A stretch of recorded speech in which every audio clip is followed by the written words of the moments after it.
When Thomas first came to the big station, he was a cheeky little engine with no experience and not very many good manners.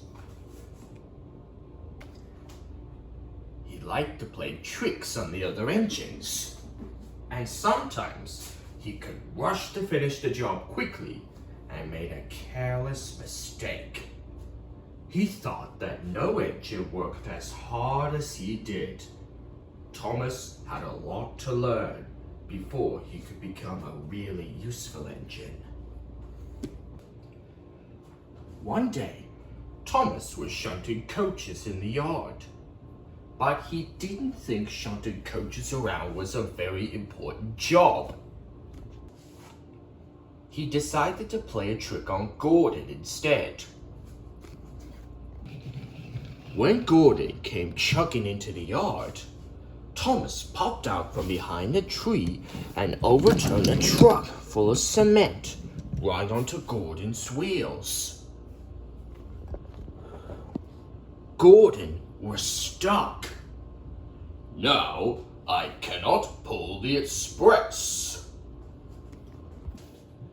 Thomas just laughed and laughed. "Peep, peep, peep!" But the joke did not seem quite so funny when Sir Topham Hatt came marching up with an angry look on his face. "Thomas, where are the coaches? People all over Soho will be upset if the express is late. Everyone expects this railway to be really reliable and right on time." Then Sir Topham Hatt hurried off to see if Henry could pull the express. "I'm sorry, Gordon. I thought my trick would be funny." And Thomas quickly got the coaches that he was supposed to have lined up earlier. As Thomas hurried to correct his mistake, he could still hear Gordon still grumbling. "Cheeky little engine." As he hurried, Thomas shouted, "Hurry, hurry! The express is going to be late!" Thomas got the coaches into place, just as Henry was ready to go. The express was off, just in the time.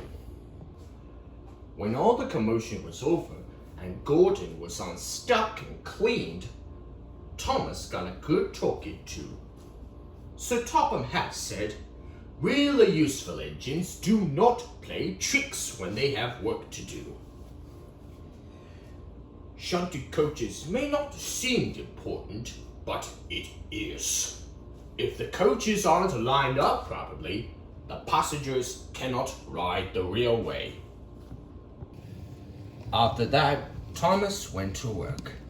He played only after the work was done.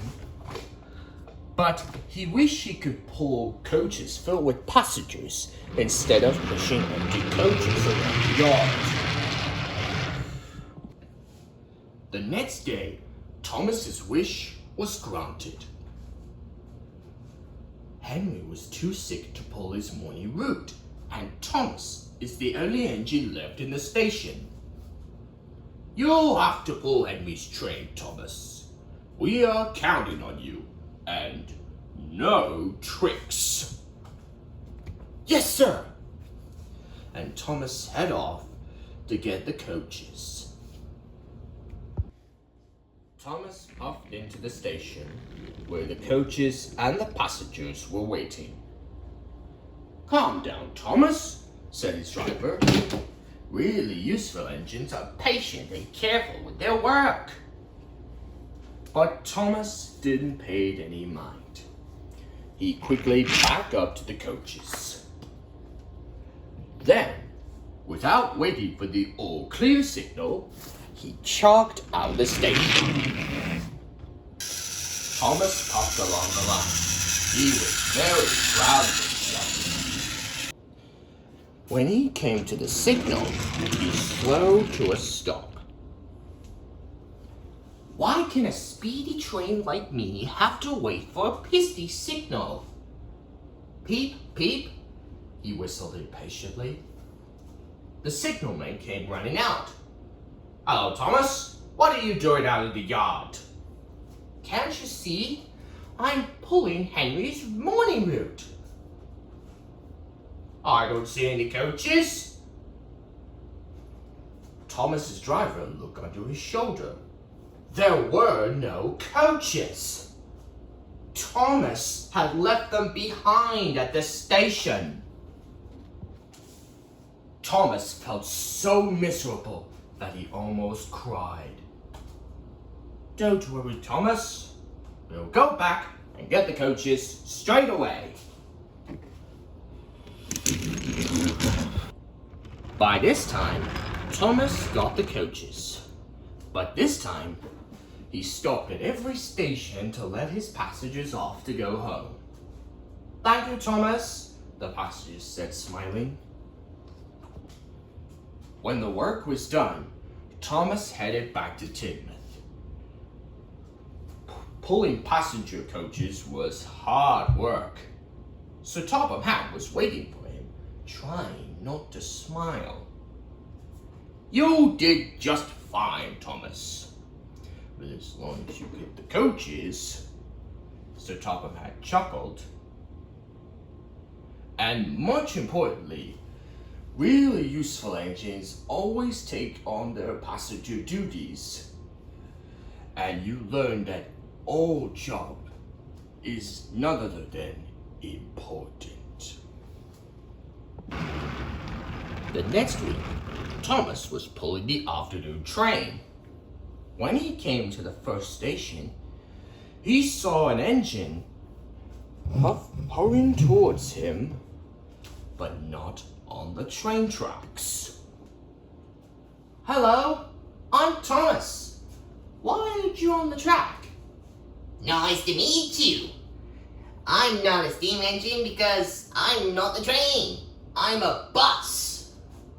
Buses take passengers just like trains. Well, a bus couldn't be faster than a steam train. I bet I could get to the end of the line before you. And they raced off. Thomas was trying so hard to beat Bertie that he forgot to stop at the stations to let passengers off. They started to get angry. Thomas's driver shouted, "Stop, Thomas! Stop!"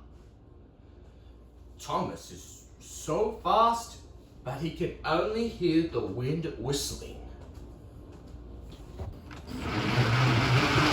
Thomas got to the end of the line. I won, he peeped. I knew trains were faster than buses. But Thomas, the driver said angrily, you haven't let any of your passengers off. Oh no! How will I get all these people home before dark? I'll help you, Bertie said.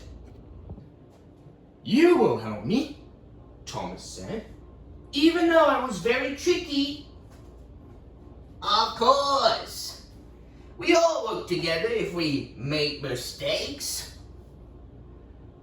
So Thomas and Bertie split up the passengers and took them all home.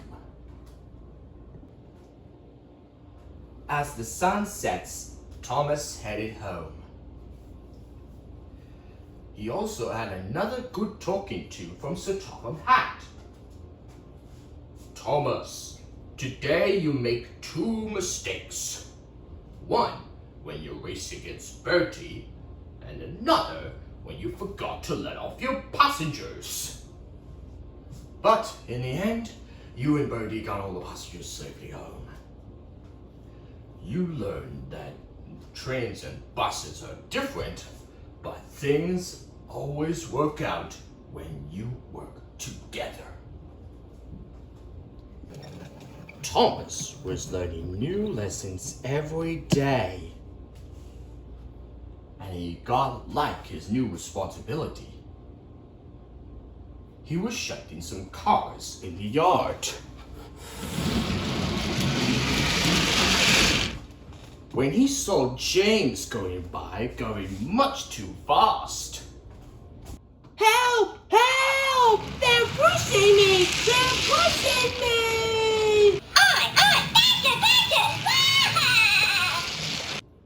Thomas was shocked.